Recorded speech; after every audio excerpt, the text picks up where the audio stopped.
Very good evening. Welcome to the debate. ఆంధ్రప్రదేశ్లో mining mafia రోజు రోజుకి పెరిగిపోతుంది. పెరిగిపోవటం కాదు, ఇది ఒక రకంగా చెప్పాలంటే రాష్ట్రాన్ని కబళించేస్తోంది అనే స్థాయికి వెళ్ళిపోయింది. అయితే ఇది అధికార పార్టీకి చెందిన నాయకులు, ప్రభుత్వంలో బాధ్యతాయుతంగా ఉండాల్సిన మంత్రులే స్వయంగా ఈ మాఫియాని పోషిస్తున్నారు అనేది గత కొన్ని నెలలుగా బాగా పెరుగుతున్న ఆరోపణ. ఈ ఆరోపణలు ఏ స్థాయికి వెళ్ళాయంటే నేరుగా ముడుపులు లేదా వసూలు చేసి తాడేపల్లికి పంపించాలి, జగన్మోహన్ రెడ్డి గారి సతీమణి భారతి గారికి పంపించాలి అని ఆవిడ పేరు కూడా మైనింగ్ మార్కెట్లో వినపడే స్థాయికి వచ్చేసింది. ఆ రేంజ్లో ఈ మైనింగ్ మాఫియా చెలరేగుతున్న జగన్మోహన్ రెడ్డి గారు ఎందుకు దీన్ని అరికట్టలేకపోతున్నారు, ఎందుకు దీన్ని ప్రోత్సహిస్తున్నారు? అరికట్టలేకపోవడం వేరు, ప్రోత్సహించడం వేరు. ఇటీవల క్వాడ్జ్ మాఫియా గురించి కొన్ని విషయాలు మా దృష్టికి కూడా వచ్చాయి. ఆ గూడూరు ప్రాంతంలో క్వాడ్జ్ మైన్ ఉంటుంది, స్టోన్. అది చాలా వాల్యూ, టన్ను ₹1,00,000 వరకు ఉంటుందని చెప్తారు. సో ఈ దీన్ని దాదాపు ఒక 150-200 మంది మైనర్స్ ఉన్నారు దాన్ని మైన్ చేసేవాళ్ళు. ఎగ్జాంపుల్, దీన్ని ఏం చేశారంటే బెదిరించి భయపెట్టి వాళ్ళని ఎవరిని మైనింగ్ చేయకుండా ఆపేశారు. దాదాపు 6 నెలల పాటు ఆపేసి ఎవరైతే వచ్చి మా సిండికేట్లో చేరతారో వాళ్ళు మాత్రమే మైనింగ్ చేసుకోవాలి అని చెప్పి భయపెట్టి హైదరాబాద్లో ఒక మీటింగ్ జరిగింది. ఐ థింక్ అది మెరిడియన్ హోటల్ అనుకుంటా. హైదరాబాద్లో ఒక మీటింగ్ జరిగింది. దానికి మాజీ మంత్రి అనిల్ కుమార్ యాదవ్ అటెండ్ అయ్యి ఆయనే మీటింగ్ కండక్ట్ చేశారు. దానికి కొంతమందిని పిలిపించి మాట్లాడారు ఈ మైనింగ్ చేసేవాళ్ళని. తర్వాత విజయవాడలో ఇంకో మీటింగ్ అయింది, దానికి కూడా కొంతమందిని పిలిపించి ఒప్పించారు. ఆల్మోస్ట్ ఇక అందరూ తపన పరిస్థితుల్లో ఒప్పుకుని దాంట్లో చేరారు. అయినా ఇంకా కొంతమంది చేరని వాళ్ళు మైనింగ్ చేయడానికి వీల్లేదు. చేరిన వాళ్ళే మైనింగ్ చేయాలి లేదా వీళ్ళకి లీజ్కి ఇచ్చేయాలి, వీళ్ళు చేసుకుంటారు. అంత ఖరీదైన క్వాడ్జ్ని అలా బలవంతంగా లాక్కునే పరిస్థితి. నాట్ ఓన్లీ క్వాడ్జ్, మొత్తం ఆంధ్రప్రదేశ్లో ఎక్కడెక్కడ మైనింగ్ ఉంటే అక్కడెక్కడ ఈ మైనింగ్ గద్దలు వాలిపోయినాయి. మైనింగ్ గద్దలు అంటే మైనింగ్ చేసే కాంట్రాక్టర్లను లేకపోతే మైనర్స్ను మనం మైనింగ్ చేసే వ్యాపారులను మనం తప్పట్టాల్సిన అవసరం లేదు. కానీ రాజకీయ ఆధిపత్యంతో, రాజకీయ ప్రాబల్యంతో క్వారీలు మొత్తాన్ని కబ్జా చేసి, అంటే కొన్ని కుటుంబాలకి అదే పని అనుకోండి, రాజకీయాల్లో ఉన్న కొన్ని కుటుంబాలు అవి పుట్టింది పెరిగింది బతుకుతున్నది కూడా వాటిని అడ్డం పెట్టుకొని దానికోసం ఎంతకైనా తెగిస్తారు. హత్యలు, లేకపోతే దందాలు, రౌడీలు, ఊళ్ళకు తమ గ్రిప్లో పెట్టుకోవడం, ఎంతకైనా తెగిస్తారు. మనం చూసిన కేజీఎఫ్, రేపు రాబోయే సాలార్ సినిమాలకి ఏం తక్కువ ఉండదు వీళ్ళు చేసే అరాచకాలు. సో ఇది నెల్లూరు జిల్లాలో ఎక్కువగా ఉంటుంది. మళ్ళీ కడప, కర్నూలు, కాస్త చిత్తూరు బార్డర్స్లో ఎక్కువ ఉంటుంది, ఎందుకంటే విలువైన ఖనిజం ఉంటుంది. ఈ ఖనిజ స్మగ్లింగ్కి, శేషాచలం కొండల్లో ఉండే ఎర్రచందనం స్మగ్లింగ్ ఏం తేడా ఉండదు. దేనికి వెనకాల వీళ్ళు చంపేయడమే, అడ్డొస్తే చంపేయడమే, నరికేయడమే. సో ఇలాంటి సిచ్యువేషన్స్ ఎందుకు డెవలప్ అయినాయి ఈ మధ్య కాలంలోనే? ఇంతకుముందు లేదు ఇంత అరాచకం. ఒక చిన్న ఎగ్జాంపుల్ చెప్తాను. జగన్మోహన్ రెడ్డి గారి ప్రభుత్వం రాగానే ప్రకాశం జిల్లాలో, నెల్లూరు జిల్లాలో మైనింగ్ వ్యాపారం చేసుకునే వాళ్ళని కోట్లాది రూపాయల ట్యాక్స్ వేసి, కోట్లు కూడా కాదు, ₹100 ట్యాక్స్ వేసి నువ్వు ట్యాక్స్ అన్న కట్టు లేకపోతే మా పార్టీలో అన్న చేరు. సిద్ధారాఘవయ్య గారు అలాగే వెళ్ళారు. అది ఎదిరించినందుకు రవి, అద్దంకి ఎమ్మెల్యే గొట్టిపాటి రవి, నేను రానన్నందుకు అతని మైన్స్ అన్నీ వాళ్ళ ఇబ్బందుల్లో ఉన్నాయి. అయినా అతను నిలబడ్డాడు, అది వేరే విషయం అనుకోండి. ఇలా ఎందరో. సో ఈ రకంగా మొత్తం దాన్ని ఒక మాఫియాగా తయారు చేసి వాళ్ళు అరిచేతిలో పెట్టుకున్నారు, గుప్పెట్లో పెట్టుకున్నారు. దీని మీద 3 రోజుల పాటు మాజీ మంత్రి సోమిరెడ్డి చంద్రమోహన్ రెడ్డి గారు దీక్ష చేశారు. ఇది ఇంకొక అరాచకం. ఆయన ఏం దీక్ష చేశారు? దీన్ని అడ్డుకోవాలి, అక్రమ మైనింగ్ ఆపాలి, ఇక్కడ అక్రమంగా జరుగుతోంది అనే ఆధారాలతో సహా చూపించినా కూడా అధికారులు పట్టించుకోలేదు. చివరికి అక్కడ పేలుడు పదార్థాలు బ్లాస్టింగ్ మెటీరియల్ చూపించినా కూడా అధికారులు పట్టించుకోలేదు. దాని మీద చర్యలు తీసుకోవాలని చెప్పి ఆయన దీక్ష కూర్చుంటే దీక్షను భగ్నం చేయడానికి హిజ్రాలను తీసుకొచ్చారు. పాపం వాళ్ళు ఏదో డబ్బులు ఇస్తేనో లేకపోతే మీరు వెళ్ళి సోమిరెడ్డి చంద్రమోహన్ రెడ్డి మీద దాడి చేయండి అంటేనో వాళ్ళు వెళ్ళినట్టున్నారు. నేను ఇక్కడ హిజ్రాలను తప్పుపడడం అని కాదు, కానీ ఆ స్థాయికి దిగజారిపోయారా ఈ పొలిటీషియన్స్? హిజ్రాలను తీసుకొచ్చి దీక్షల్ని భగ్నం చేపిస్తారా? ఏమో రేపు అంగన్వాడీ ధర్నాలకు దీక్షలు కూడా ఈ ముప్పు ఉందేమో. ఇంత నీచమా, ఇంత హేయమా, ఇంత సిగ్గుమాలిన రాజకీయమా? హిజ్రాలను తీసుకెళ్లి ఉసుగొల్పడం ఏంటి వాళ్ళ మీదకి? సో ఈ రకంగా జరుగుతోంది. తర్వాత వైసీపీ ఎమ్మెల్యేలు, నెల్లూరు జిల్లాలో వైసీపీ ఎమ్మెల్యేలు ఒకరొకరు మోటములే సర్దుకుంటున్నారు. నాట్ ఓన్లీ ఇన్ నెల్లూరు జిల్లా, మొత్తం స్టేట్లోనే ఆ పరిస్థితి ఉంది. వాళ్ళ తాడేపల్లి అంతా అదే గందరగోళం. కొంతమంది మాజీ మంత్రులు, కొంతమంది మంత్రులు, ఎమ్మెల్యేలు ఆల్రెడీ సర్దుకుంటున్నారు. కొంతమందిని వీళ్ళు వెళ్ళిపోమంటున్నారు, వాళ్ళేమో వేరే పార్టీల చుట్టూ తిరుగుతున్నారు. సో ఈ అంశాలన్నీ మాజీ మంత్రి సోమిరెడ్డి చంద్రమోహన్ రెడ్డి గారితో చర్చిద్దాం. చంద్రమోహన్ రెడ్డి గారు నమస్కారం. యా, చంద్రమోహన్ రెడ్డి గారు, ఫస్ట్ ఆఫ్ ఆల్ మీరు ఆఫ్టర్ 3 days దీక్ష ఎలా ఉన్నారు? I'm all right. అక్కడ మంచులో ఆల్మోస్ట్ ఫారెస్ట్ లాగా ఉండింది, అక్కడే ఉన్నాను నేను. ఇంకా ఎన్ని రోజులైనా ఉంటామని డిసైడ్ చేశాను. నైట్ 2:30కి లిఫ్ట్ చేశారు. సరే, మా మైనింగ్ని లిఫ్ట్ చేయలేరు కానీ మనుషులే కదా వాళ్ళు లిఫ్ట్ చేయగలిగేది. పైగా మీరేమో పక్క పర్సనాలిటీ, ఈజీగా లిఫ్ట్ అయిపోతారు. రైట్, ఎనీవే ఏంటి, ఎందుకు మీరు అసలు దీక్ష చేయాల్సి వచ్చింది? అంటే ఇప్పుడు ఈ జిల్లాలో ఈ మైనింగ్ ఫస్ట్ టైం సిలికా మందికి వెళ్ళాము. 150 కార్లు వేసుకొని వెళ్ళాము. ఇల్లీగల్ డిపాజిట్ యాడ్స్ ఇవన్నీ చూపించాము, టెంపుల్ ల్యాండ్స్ ఇవన్నీ.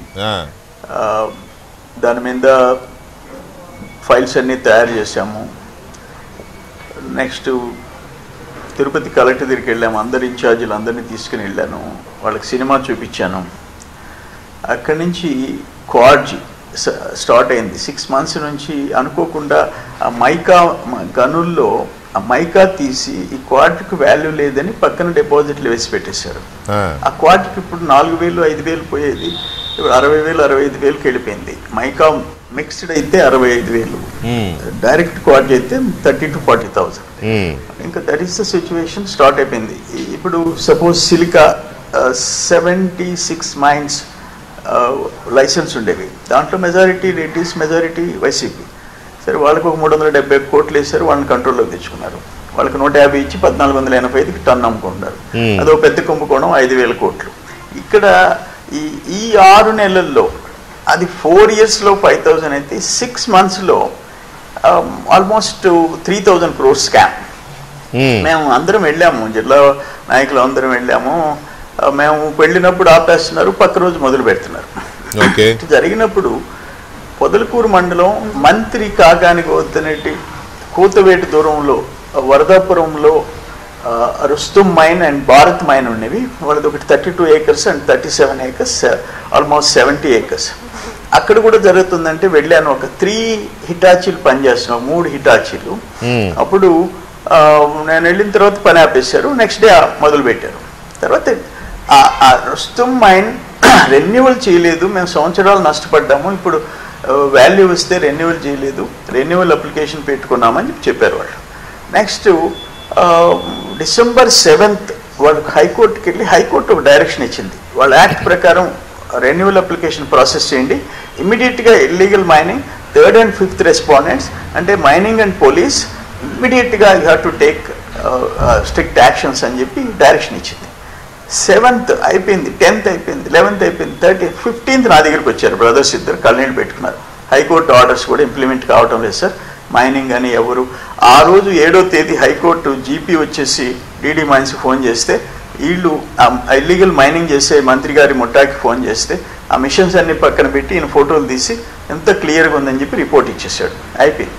అప్పుడు నేను ఐ థింక్ 16th శనివారం సాయంత్రం నేను వస్తానండి చూస్తానని చెప్పాను. అక్కడికి పోతే KGF 3 సినిమా కనిపిస్తుంది. అది బంగారు గన్లు, ఇది తెల్ల బంగారం. అసలు మాకు ఆశ్చర్యం. ఉన్న 14 హిటాచీలు అండ్ పెద్ద పెద్ద ట్రక్స్, డ్రిల్లింగ్ మిషన్స్ ఉన్నాయి. నేను వచ్చేసి ఇంకా నేను కట్టుబట్టలతో పోయినా, సెంటర్లో కూర్చున్నా, ఆల్మోస్ట్ ఫారెస్ట్ అట్మాస్ఫియర్ కూర్చున్నాను. అప్పటికప్పుడు వాళ్ళు టెంట్లు వేసినారు, అయిపోయింది. నెక్స్ట్ డే మా ఫ్రెండ్స్ అందరూ వచ్చారు. చూస్తే ఆ ఎక్స్ప్లోసివ్ మెటీరియల్, ఆ జిలిటిన్ స్టిక్స్ కానీ, ఆ డెటోనేటర్స్ కానీ, ఆ వైర్లు కానీ, ఆ బ్లాస్టింగ్ పౌడర్, ఇవన్నీ మీకు ఎగ్జాంపుల్ ఇది చూడండి.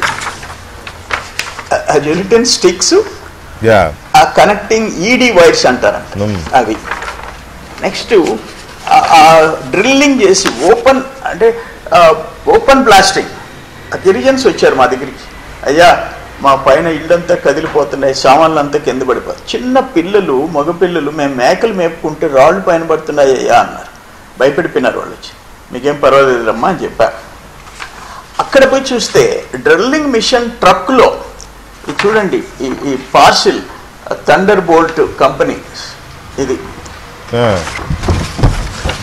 ఇది ఆఖరికి ఇంత క్లియర్గా మేము ఆ నంబర్, కేసు నంబర్ 113779 ఇన్ని ఎవిడెన్స్లు ఇచ్చాము. ఎంతమందికి నేను పోస్ట్ చేసినాను అది. దీంట్లో కలెక్టర్కి, ప్రిన్సిపల్ సెక్రటరీస్కి ఈ లెటర్స్ మెయిల్ చేసి ఈ ఫొటోస్ ఎవిడెన్స్తో కూడా, అంటే వాళ్ళు చేసే మైనింగ్ చూపించాను. ఆ మిషన్స్ హిటాచీలు, హెవీ హిటాచీలు 200 కెపాసిటీ 14 ఉన్నాయి. ఆ ట్రక్కులు 20-30 ఉన్నాయి. ఇవంతా ఇంత GPS మ్యాప్స్ ఇవన్నీ నేనేదో చెప్పేదానికి కాదు. లాంగిట్యూడ్, లాటిట్యూడ్, డేట్, ఆ లొకేషన్ మొత్తం విత్ ఆల్ ఎవిడెన్సెస్ నేను ఇచ్చాను. ఎన్క్లోజ్ చేసి పంపించాను. అయినా నో రెస్పాన్స్. ఇది చూడండి, మీకు దీంట్లో అయితే బాగా కనిపిస్తుంది. ఇంకేం చెయ్యాలి మేము? అసలు ఎవడు పట్టించుకుంటున్నాడు? ఇది డ్రిల్లింగ్, దీంట్లోనే మొత్తం స్టాక్ అంతా ఎక్స్ప్లోసివ్ మెటీరియల్. ఇప్పుడు ఇది కన్నా ఎవరికైనా దొరికితే, suppose naxalites or terrorist or గంజాయి బ్యాచ్ ఆర్ ఫ్యాక్షనిస్ట్, ఏమైపోద్ది? అక్కడ ఉండే వాళ్ళకి ప్రాణాలు రక్షణ ఇది. అంటే నేను అప్పటికి డిప్యూటీ డైరెక్టర్ ఎక్స్ప్లోసివ్స్ అని సెంట్రల్ గవర్నమెంట్ ఆఫీసర్ వైజాగ్లో ఉన్నాడు.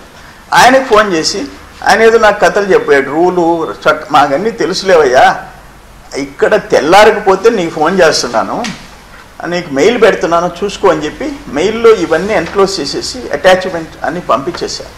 అసలు ఈ రోజుకి అడుగు పెట్టినోడు ఎవడు అంట. ఆఖరాన నేను సత్యాగ్రహం కూర్చుంటున్నానని చెప్పేసి టెంట్లో కూర్చున్నా. అంటే 3 days పీస్ఫుల్గా జరుగుతుంది. KGF అని చెప్పేసి ఫ్లెక్సీ వేసేసాం, ఫ్లోటింగ్ పెరిగిపోయింది. అన్ని పార్టీల వాళ్ళు వస్తున్నారు, చూస్తున్నారు. నిజంగా అన్న KGF 3 సినిమా చూపించామన్నా అంటున్నారు. పోలీస్కి ఇల్లీగల్ మైనింగ్ చేస్తుంటే కనపడలే, ఓపెన్ బ్లాస్టింగ్ చేస్తుంటే వినపడలే. నేను సత్యాగ్రహం చేయకూడదంట. వచ్చేసినారు. నిన్న ముందు హిజ్రాల్ని పంపించారు. వాళ్ళు రావటం, ఇజ్రాయెల్ ఎపిసోడ్ ఏంటి అసలు? ఇజ్రాయెల్ అంటే యాక్సిడెంటల్ గా వాళ్ళు ఎంత 100 మంది దాకా వచ్చినట్టున్నారు కదా, వాళ్ళు యాక్సిడెంటల్ గా వచ్చారా, లేకపోతే మిమ్మల్ని డిస్టర్బ్ చేయడానికి, మీ దీక్షను డిస్టర్బ్ చేయడానికి అధికార పార్టీ పంపితే వచ్చారా? ఇజ్రాయెల్ని దింపడం అనేది ఒకవేళ నిజంగా మిమ్మల్ని డిస్టర్బ్ చేయడానికి, మీ దీక్షను భగ్నం చేయడానికి ఇజ్రాయెల్ని అధికార పార్టీ నాయకులు పంపారు, అది కనుక నిజమైతే ఇక అది రాజకీయం అనకూడదు, ఇంకేదని అనాలి. ఏంటి అసలు ఆ ఎపిసోడ్ ఏంటి? అంటే కాకానికి వద్దనటి కూతవేటు దూరం పొదలకూరులో నేను నాతో కూడా ఉండే కార్యకర్తలు డెడికేటెడ్ 200-300 మంది ఎప్పుడు అక్కడ ఉన్నారు. నాతో కూడా పడుకున్నారు ఆ అడవిలో, ఆ చలిలో, మంచులో. ఆయన ఎవరినో రౌడీల్ని కాకానికి వద్దనేటి ఒక రౌడీ బ్యాచ్లకి ఎంట్రస్ట్ చేశాడు. వాళ్ళు ఎవరు ధైర్యం చేయలేకపోయినారు. ఆయనకి ఎవరో సలహా ఇచ్చారంట, వీళ్ళు హిజ్రాల్ అయితే ఆ టెంట్లంతా తోసేస్తారు, గొడవ అయిపోతే అంటే పోలీస్కి ఏం డైరెక్షన్ ఇచ్చారంటే, మీరు అక్కడ షుగర్ ఫ్యాక్టరీ దగ్గర మెయిన్ రోడ్లో ఒక 3 కిలోమీటర్స్లో ఉండండి, హిజ్రాలు పోయి గొడవ పెడతారు, అప్పుడు మీరు ఎంటర్ అయిపోండి, వాళ్ళనే పంపించేయండి, వీళ్ళని అరెస్ట్ చేసేయండి, చంద్రమోహన్ రెడ్డి అక్కడ ఉండకూడదు, నెక్స్ట్ డే నుంచి ఆ 14 మిషన్స్ పనిచేయాలా, మళ్ళీ మైనింగ్ జరగాల అనేది వాళ్ళ ప్లాన్. హిజ్రాలు వచ్చిన తర్వాత పాపం మనోళ్ళందరికీ తెలిసిన వాళ్ళు నన్ను చూసి దండం పెట్టి, అయ్యా నువ్వని తెలియదయ్యా, నువ్వు ఎప్పుడో దేవాలయానికి కూడా ఒక 50,000 ఇచ్చేవే అని ఆశీర్వదించి పోయినారు. హిజ్రాల్ని ఎక్కడ వాడతారు? తెలంగాణలో అయితే, లేకపోతే మార్వాడీలో అయితే ప్రతి మంచి కార్యక్రమానికి వాళ్ళు వాడతారు. ఈరోజు ఒక ఇల్లీగల్ మైన్, ఒక దుర్మార్గానికి వాళ్ళు వచ్చి నా మీద గొడవ పెట్టమని వస్తే వాళ్ళు నన్ను ఆశీర్వదించిపోయినారు. అయితే ఈ మాట చెప్పబాకయ్యా, వాళ్ళు పేమెంట్ ఆపేస్తారన్నారు. అటువంటి పరిస్థితికి కాకాని గోవర్ధన్ రెడ్డి దిగజారేటంటే ఇంతకంటే ఇంకేముంది? నేనేమంటానంటే, ఇప్పుడు మేము ఎన్ని డిపార్ట్మెంట్లు అంటే 13 డిపార్ట్మెంట్లకి నేను పోస్ట్ చేశాను విత్ మ్యాప్స్. సిలికా చేశాను, ఇది చేశాను, సిలికా హైకోర్టులో కూడా వేస్తున్నాం. సిలికా 5,000 కోట్లు, ఇది 3,000 కోట్లు. అసలు ఒకటి ఏం చెప్తున్నారు వాళ్ళు అంటే, వీళ్ళకంటా పోలీస్కి ఇల్లీగల్ మైనింగ్ చేస్తే, నేను చెప్పాను కదా, లేకపోతే బ్లాస్టింగ్ చేస్తే, బ్లాస్టింగ్ మెటీరియల్ అక్కడ ఉందని మీడియా అంతా బ్లాస్ట్ చేస్తే 4 days ఏమైంది? ఎక్కడ పోయినాయి డిపార్ట్మెంట్లు? ఏమైపోయినాయి? కలెక్టర్కి, ఎస్పీకి నేను ఫోన్ చేసి మాట్లాడా, చీఫ్ సెక్రటరీకి, డీజీపీకి స్ట్రాంగ్ లెటర్ పెట్టా. వాళ్ళు ఏమైనా అనుకున్నారు, పెడతారు కేసులు, ఇప్పుడు 10 పెట్టారు, 11వ అవుతుంది. అసలు ప్రజల డబ్బులు జీతాలు తీసుకొని ప్రజల ఆస్తులు కాపాడలేదానికి సిగ్గయ్యా, షేమ్ అయ్యా, సిగ్గుతో తలదించుకోలేను అని చెప్పేసి పెట్టా. వెరీ స్ట్రాంగ్ లెటర్స్ పెట్టా, అందరికి పంపించా. అసలు ఒక మాట నాకు వినబడేది ఏంటంటే, ఒక చర్చ సీఎంఓలో నేను కూర్చున్న తర్వాత 2వ రోజు 3వ రోజు ఈ floating electronic media, print media, ఏంది ఇది చంద్రమోహన్ రెడ్డి ఇది డ్యామేజ్ అవుతుంది, ఎట్ట చేయాలన్నప్పుడు ఏం చేస్తాం బాస్? లోటస్ పాండ్కి భారతమ్మ పేరు మేము వాళ్ళ, మాకు అవసరం లే వాళ్ళ కుటుంబ సభ్యుల గురించి ఎవరి మాట కనుక్కోమనండి. జగన్మోహన్ రెడ్డి వైసీపీ నాయకులు మంత్రుల దగ్గర నుంచి మంత్రులు అనుచరులు ఊళ్ళు పంచుకున్నారు. క్వాడ్జ్ అయితే గూడూరు మండలం, రాపూరు, సైదాపురం, పొదలకూరు, ఉదయగిరి దగ్గర నుంచి పంచుకున్నారు. దొంగలు ఊళ్ళు పంచుకున్నారు. ఆ అమౌంట్ వాళ్ళకి వెళ్ళిపోవాలా. ఆ అమౌంట్ వెళ్ళిపోతే మిగిలినది వీళ్ళు ఎంతైనా దోచుకోవచ్చు, దానికేం రిస్ట్రిక్షన్ లేదు. దాని గురించి ఒక ఎంపీపీ కంప్లైంట్ చేసిన జగన్మోహన్ రెడ్డి, నేను మాట చెప్పేశాను, వాళ్ళు చేసుకోవాల్సిందే. ఇది ఆఖరాన డీజీపీలు, చీఫ్ సెక్రటరీలు కూడా మనం వీఆర్ హెల్ప్లెస్, బాస్ అక్కడ ఉండేది బాస్ అనే పరిస్థితి ఈరోజు వస్తే ఇంకా చట్టాలు ఏమైపోయినాయి? ఇది ఇప్పుడు అంటే మీరు భారతిరెడ్డి గారి పేరు విన్నారా మీరు? ఎవరి నోటి నుంచి అయినా? వాళ్ళ ఇంటర్నల్ సమాచారం మనకి ఎక్కడ దాగత్తి, వాళ్ళు చెప్పేది, ఆఫీసర్లకు చెప్పేది, మైనింగ్ వాళ్ళకి చెప్పేది, ఇది డైరెక్ట్గా లోటస్ పాండ్ పోతుంది 1-2 తేదీల్లో. మధ్యలో విజయసాయి రెడ్డి అనవసరంగా ఇబ్బంది పడతారు, జాగ్రత్త. లోటస్ పాండ్ హైదరాబాద్కి పోతుంది, హైదరాబాద్ లోటస్ పాండ్ పోతుంది. అది వెరీ క్లియర్ ఇన్ఫర్మేషన్ మనకి. అటువంటి పరిస్థితి వస్తే ఇంకా ఇప్పుడు ఒక సింపుల్ చెప్పేస్తా, సిలికా 76 మంది, దాంట్లో 70 మంది రేట్లు అంతా కొరవాళ్ళు కూడా ఏదో వైసీపీలో చేరిపోయినారు. ఎలక్షన్కి ముందు ఒక చిన్న మండలం చిలకూరు 10,000 మెజారిటీ వచ్చింది వైసీపీకి, కోట మండలం వచ్చింది. అందరూ జగన్మోహన్ రెడ్డిని రాగానే వెంకటరెడ్డి 3-4 నెలల్లో 371 కోట్లు పెనాల్టీలు వేసాడు. వీళ్ళందరూ కలిశారు. కలిస్తే అదంతే, మీరు చేసేదాంట్లో అదేందా, అది నాకు 10 years ఉంది, 5 years నో, మీరు చేసేదానికి చేస్తే ఇంకా చూసుకోండి. ఇంకా దాంతో చేతులు ఎత్తి సైలెంట్గా కూర్చున్నారు. ఇప్పుడు టన్ను 150 రూపాయలకి ఇవ్వాలా, 1485కి ఈ గవర్నమెంట్ ఏజెంట్స్ అంటే అధికారంలో ఉండేవాళ్ళు మనుషులు అమ్ముకోవాలా. ఒక్కొక్క సీజన్లో ఒకసారి శేఖర్ రెడ్డి చెన్నై, ఇప్పుడు శ్యాంప్రసాద్ రెడ్డి చేస్తూ ఉన్నారు. ఈ ప్రాంతంలో క్వాడ్జీ గోవర్ధన్ రెడ్డి, ఎమ్మెల్యేలు, టౌన్ ఎమ్మెల్యే అన్నారు, అక్కడ ఎక్స్ఎమ్మెల్యేలు అన్నారు, అక్కడ వెంకటగిరి ఇన్ఛార్జీలు అన్నారు. ఇవన్నీ చెప్తుంటే మేము వింటున్నాం. బట్ ఇక్కడ నిన్న క్లియర్గా గోవర్ధన్ రెడ్డి ఊరు పక్కన గోవర్ధన్ రెడ్డి పంపించిన రౌడీ గ్యాంగ్ రావడం ఎంత క్లియర్గా రీసెంట్గా ఇన్ఫ్యాక్ట్ నా నోటీస్ కూడా వచ్చింది చంద్రమోహన్ రెడ్డి గారు. ఈ క్వాడ్జ్ మైనింగ్కి సంబంధించి దాదాపు ఒక 250-300 మంది ఉన్నారు ఈ మైన్ చేసేవాళ్ళు.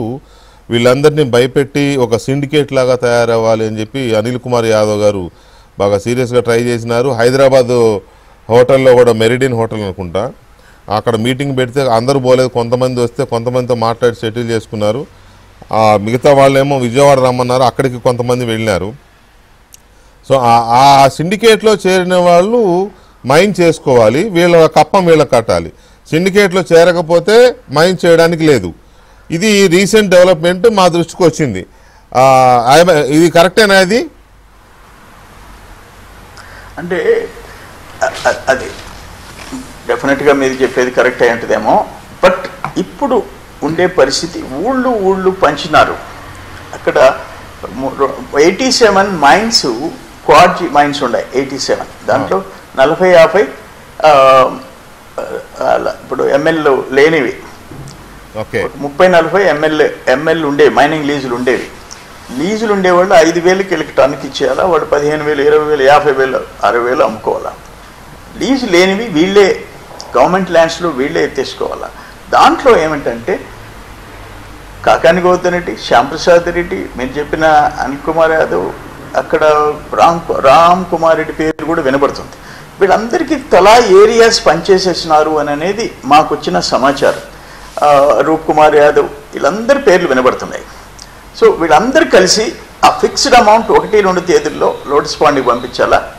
ఆ గ్రామాల్లో వీళ్ళకి ఎంత వస్తే అంత వీళ్ళు దోచుకునేదానికి లిమిట్స్ లేవు, దానికి లిమిటేషన్స్ లేవు. వాళ్ళకి ఒకరికి 10 కోట్లు, 20 కోట్లు, 50 కోట్లు మిగలొచ్చు, ఒకరికి ఇంకొక మిగలొచ్చు. ఆ అమౌంట్ ఫిక్స్ చేసిన షేర్ పంపించేస్తే వీళ్ళంతైనా దోచుకోవచ్చు అనేది వచ్చింది. ఎప్పుడైతే ఒక ముఖ్యమంత్రి ఫ్యామిలీకి పోతుందో ఆఫీసర్లందరూ చెమటు మూగతో సఫర్ అయ్యే పరిస్థితి వచ్చేసింది.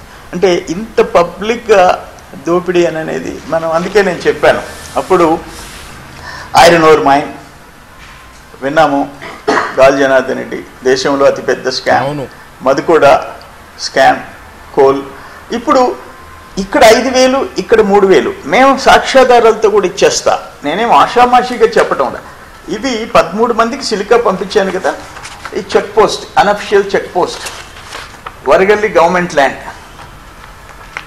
ఇది Kothapatnam government land, APIIC Thamminapatnam. ఇవంతా నేను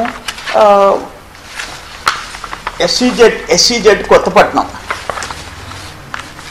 ఇది వరగల్లి సొనకాలం, న్యాచురల్ స్ప్రింగ్స్ అంటారు. ఈ సొనకాలంలో వాటంతటా అవి నీళ్లు ఊరి ఒక కాలువ 1,500 ఎకరాలు, ఒక కాలువ 1000 ఎకరాలు ఇస్తాయి.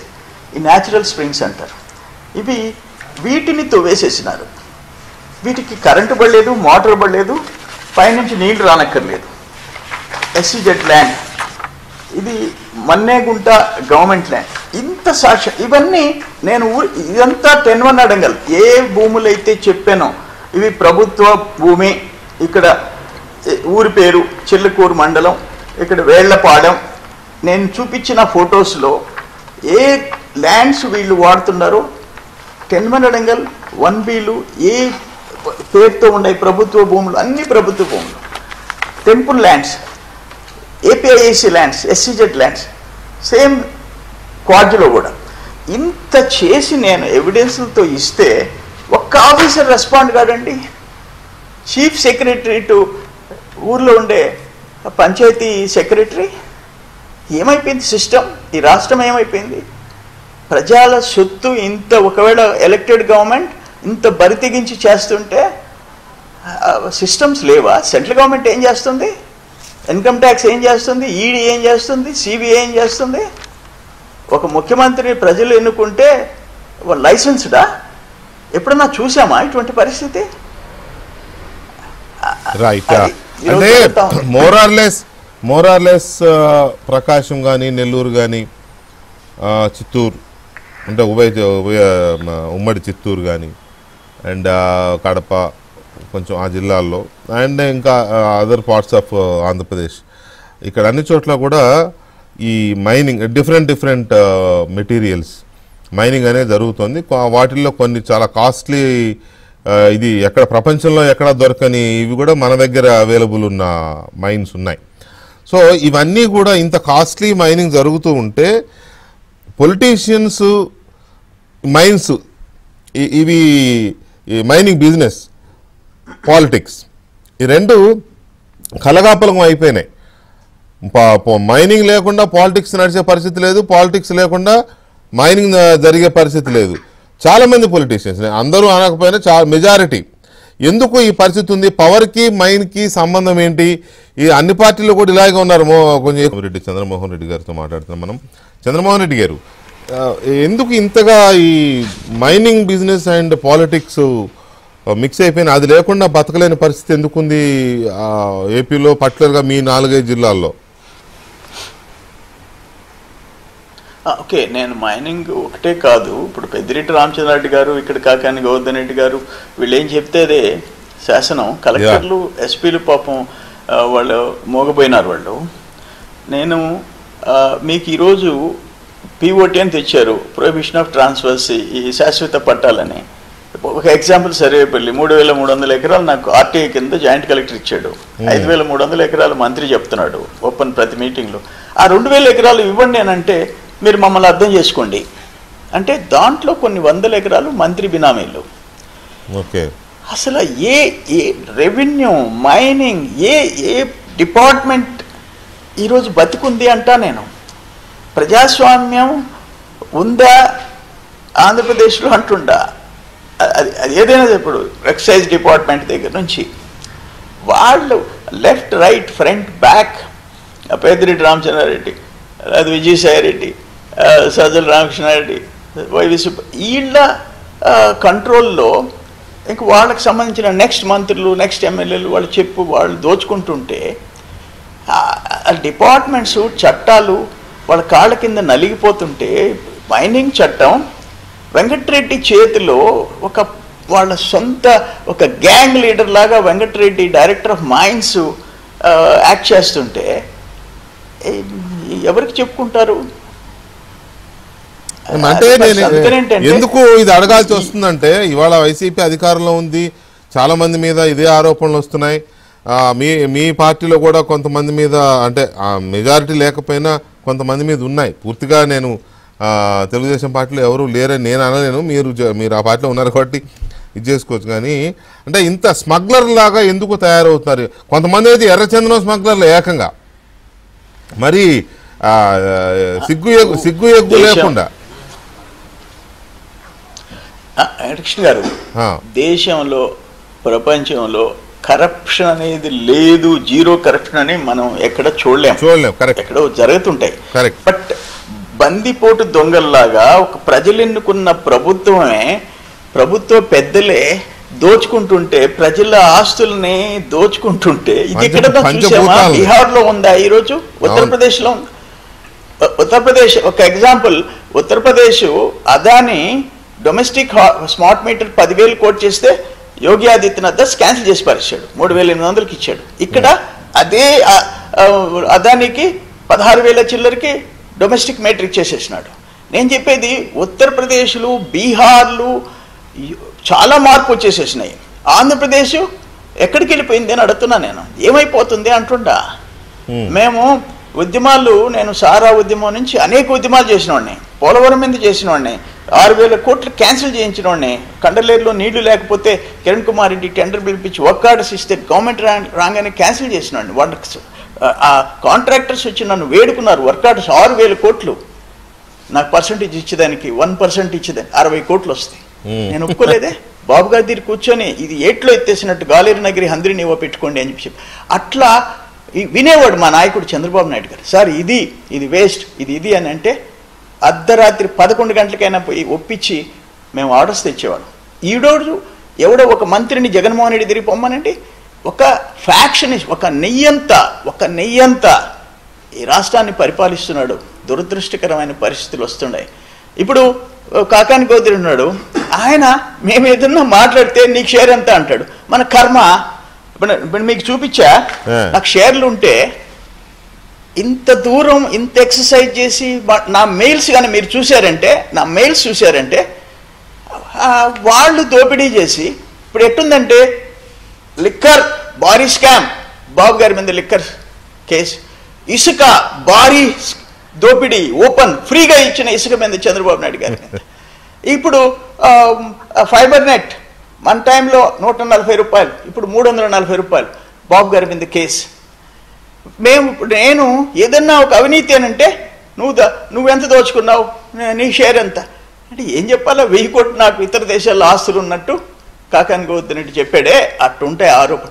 ఈరోజు ఏమైపోయిందంటే కలెక్టర్ ఎస్పీతో నేను ఫోన్లలో మాట్లాడితే ఏమైపోయినారయ్యా మీరని గట్టిగా మాట్లాడితే, లేదు సార్ యాక్షన్ తీసుకుంటా, అంతకు మించి ఇంకేం లేదు.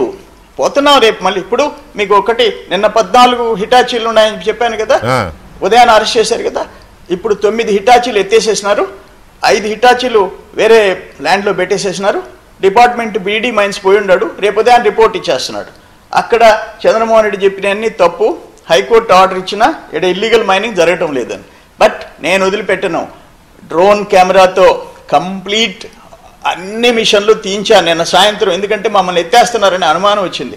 ప్లస్ ఇవన్నీ పచ్చి ఎవిడెన్సెస్తో పెట్టుకున్నా, కోర్టుకేస్తా, ఎవరిని వదిలిపెట్టను. ఆ పోలీసు వాళ్ళు నిన్న నన్ను హ్యాండిల్ చేసిన పద్ధతి రైట్, ఆ పామ్ ఈరోజు నొప్పి వచ్చింది, నడవలేని పరిస్థితి, విశాఖపట్నం కూడా పోలేక ఆగిపోయినాను. అసలు ఏంటండి, మ్యాజిస్ట్రేట్, మండల మ్యాజిస్ట్రేట్ పవర్స్ ఉంటాయి. ఇదిగో నీ వల్ల లా అండ్ ఆర్డర్ ప్రాబ్లం లేదు, నీకు లైఫ్ థ్రెట్ ఉంది, ఆమె నోటీస్ ఇచ్చి, ఆ మండల తహసీల్దార్ నోటీస్ ఇచ్చి చేయాలి. పోలీసులకి ఏం సంబంధం? నేను అక్కడ సత్యాగ్రహం చేస్తుంటే వీళ్ళకి నొప్పింది, నన్ను హ్యాండిల్ చేసిన తీరేంది, ఎత్తి లోపల పారేస్తారా? నేను అడిగా, నువ్వు రౌడీవే పోలీస్ ఆఫీసర్ అని అడిగా. ఇటువంటి పరిస్థితి మేము ఎప్పుడన్నా చూసామా? రాజశేఖర రెడ్డి ఉంటే నేను ఎన్ని ఉద్యమాలు చేశాను, జనార్దన్ రెడ్డి ఇంటి ముందు పోయి నిలబడి చేశాను. జనార్దన్ రెడ్డి నా జోలికి రాలేదే, వాడు పిల్లోడు వాడి జోలికి ఎందుకు పోయేదన్నాడు. వాడు ఫాలోయర్స్ వచ్చి ఆయన మీద ఒత్తిడి చేస్తే, నేను 91 సంగతి చెప్తున్నా, వాకాడ్లో పోయి నేను చేస్తే జనార్దన్ రెడ్డి ఏమన్నాడు? అందరు పోయేసి అతన్ని యాక్షన్ తీసుకోవాలా, మేము మన గురించి వాడు పిల్లోడు రా, వాడు పైకి రావాల్సినాడు, వాడు ఏమన్నా మాట్లాడితే నా ముఖ్యమంత్రి పదవి పోద్దా, ఎవరు మూసుకుంటారా? అది పాత రోజులు. ఈరోజు ఏం నడుస్తుంది? ఎన్ని కేసులు పెడతారు నా మీద? ఎప్పుడన్నా నా 40 yearsలో నా మీద కేసులు ఉన్నాయా? ఇన్ని కేసులు పెడతారా? ప్రెస్ కాన్ఫరెన్స్ పెడితే నాన్ బెయిలబుల్ పెడతారా?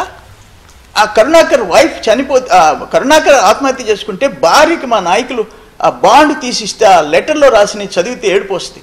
10 లక్షలు కట్టి ఎత్తుకుపోయి ఆ చేతిలో లోకేష్ బాబు మేము పెడితే మా అందరినీ ముద్దాయిలు చేస్తారు. రోడ్డు మీద నడిచిన దానికి ముద్దాయిలు చేస్తారా? ఎప్పుడన్నా ఉందా?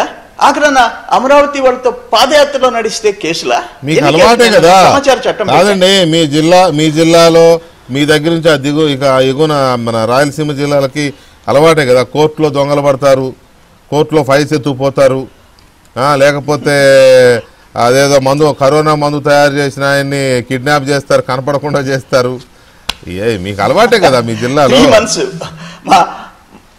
మా ఆనంద్ 3 నెలలు బయటకు కనపడలే, అదే కదా ఆఖరాన అది పరిస్థితి.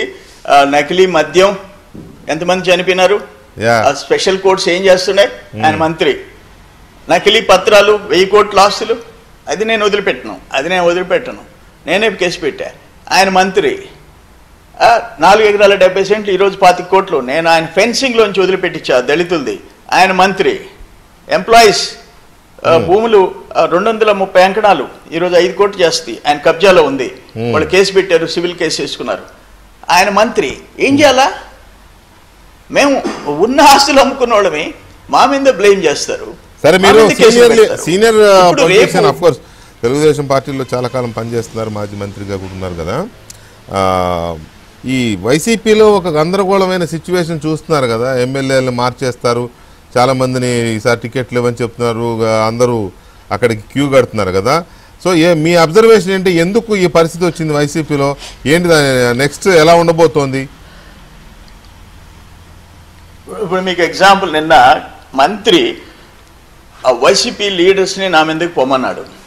ఒక్క కార్యకర్త ధైర్యం చేయలే, సైలెంట్గా ఉండిపోయినారు. ఇతను చెప్తుంటాడు మనకు అంత పూసుకోవాల్సిన అవసరం లేదు, ఇన్యాక్టివ్ అయిపోయినారు, వాళ్ళలో అసంతృప్తి పెరిగిపోయింది. అదే పరిస్థితి ఎమ్మెల్యేలో వస్తుంది. చాలామంది ఎమ్మెల్యేల్లో అభద్రతా భావం పెరిగిపోయింది, మంత్రుల్లో పెరిగిపోయింది, ఎంపీలు మాకు సీట్లు వద్దని చెప్పే పరిస్థితికి వచ్చేసింది. ఈరోజు వీపీఆర్ది TV9 ఎన్టీవీలో చూసాం, వీపీఆర్ వెనక్కిపోతున్నాడు, ఎంపీ సీట్ వద్దని. అక్కడ ఏలూరు ఆ ఎంపీ విద్యాధర్ గారి కుమారుడు పోటీ చేయడు అనేది వస్తుంది. ఇవన్నీ మనం చూస్తూ ఉన్నాం. వాళ్ళ ఎమ్మెల్యేలు వాళ్ళ మంత్రులు అధికార పార్టీల్లో నేను బటన్ నొక్కుతున్నానంటే నాకిండి సీటు నాకిండి అని చెప్పేసి పోటీ పడాలి. ఇప్పుడు మాకొద్దు అనే పరిస్థితి వైసీపీలో వచ్చేసేసింది. క్లియర్గా పిక్చర్ ఇది కనపడతా ఉంది. రేపు పరిస్థితి ఆఖరణ వాళ్ళ పరిస్థితి ఎట్టుంటుందా? తెలుగుదేశం జనసేన కలిసితే ఏ నంబర్కి వెళ్ళిపోతాడా అర్థం కాని పరిస్థితి. ఇన్ని దుర్మార్గాలు చేసిన జగన్మోహన్ రెడ్డి ప్రభుత్వం బంగాళాఖాతంలో కలిసిపోతుంది. ఇప్పుడు ఎంతోమందిని ముఖ్యమంత్రులను చూసాము, మరిచానారెడ్డిని చూసాము, విజయభాస్కర్ రెడ్డిని చూసాము, అందరినీ చూసాము. ఇప్పుడు అంతెందుకు రెడ్లల్లో నీలం సంజీవ్ రెడ్డి దగ్గర నుంచి కాసు బ్రహ్మాందరెడ్డి దగ్గర నుంచి మొన్న కిరణ్ కుమార్ దాకా చూసాము. ఎవరైనా ఇంత భ్రష్టు పట్టించారా? రెడ్డి కమ్యూనిటీ పేరు ఎవరైనా ఒక రెడ్డి ముఖ్యమంత్రిగా ఇంత దుర్మార్గాలు చేశాడా? తలెత్తుకొని మా రెడ్డి ముఖ్యమంత్రి అని చెప్పుకునేవాడు ఈరోజు నీ పులివెందులోడు చెప్పుకునే పరిస్థితి లేకుండా చేస్తావా నువ్వు? నీకేమైనా ఆస్తులు తక్కువ ఉన్నాయా? ఇంత బరి తెగింపా? అర్థం కాని పరిస్థితి. నిజంగా అంత వ్యతిరేకత ఉందా రెడ్డి సామాజిక వర్గంలో జగన్మోహన్ రెడ్డి గారి పట్ల? అసలు మీరు యూ కెనాట్ ఇమాజిన్ కడప జిల్లా వాళ్ళు వాడే భాష. అరే రాయలసీమ వాళ్ళు డ్రిప్ ఇరిగేషన్ మీద బతుకుతారు. బాబు గారి టైంలో డ్రిప్ ఇరిగేషన్ 5 acres నుంచి 10 acres పెంచి 90% సబ్సిడీ ఇచ్చాడు, అన్లిమిటెడ్. నేను ఫస్ట్ 2017-18 వి స్టూడ్ నంబర్ 1, దేశంలో నంబర్ 1. ఈరోజు ఎక్కడుంది? మైక్రో ఇరిగేషన్ లేకుండా రైతులు బతకలేరు. అనంతపురం, కడప, కర్నూలు, చిత్తూరు వాళ్ళు ఎక్కడికి వెళ్ళిపోయినారు? మెకనైజేషన్ ఎక్కడుంది? ఒక పట్ట, ఒక స్ప్రే. ఈ రెడ్లంటే కాంట్రాక్టర్లు, రెడ్లంటే గ్రామాల్లో 10 మందికి సాయం చేసి పెత్తనం చేసి అందరూ కాంట్రాక్టర్లు జోలు ఎత్తుకుంటున్నారు. అగ్రికల్చర్ నాశనం అయిపోయినారు. ఎవడు బతుకుతున్నాడు? ఆ 4 రెడ్లు, ఆ 4 తప్ప ఎంతమంది నువ్వు అరెస్ట్ చేయిస్తావు? ఇప్పుడు ఈరోజు వర్ష పెట్టి అనపల్లి రామకృష్ణారెడ్డి దగ్గర నుంచి, బీటెక్ రవి దగ్గర నుంచి, చెల్లారాము దాకా, జేసీ ప్రభాకర్ దాకా, జేసీ అస్మిత్ నుంచి, బీసీ జనార్దన్ నుంచి, అక్కడ బ్రహ్మాందరెడ్డి, ఎంతమందిని చేయడం? బీటెక్ రవిని, ప్రవీణ్ని, ఒక్కోరిని 2 సార్లు. ఏమన్నా ఎప్పుడన్నా చూసామా అంటున్నా నేను. ఆయన రెడ్ల శ్రేయస్సు ఆయన కోరేది. ఇంతమంది రెడ్లు జైలుకి పంపించిన ఏ రెడ్డి అయినా గతంలో ఉన్నాడా? చంద్రబాబు నాయుడు పంపించాడా? ఇది దురదృష్టకరమైన పరిస్థితులు రాష్ట్రంలో రాజ్యమేలుతున్నాయి. ఏమవుతుంది అదే డెఫినెట్గా గుణపాఠం ప్రజలు చెప్పేదానికి సిద్ధంగా ఉండరు. రాష్ట్రాన్ని కాపాడుకునేదానికి సిద్ధం.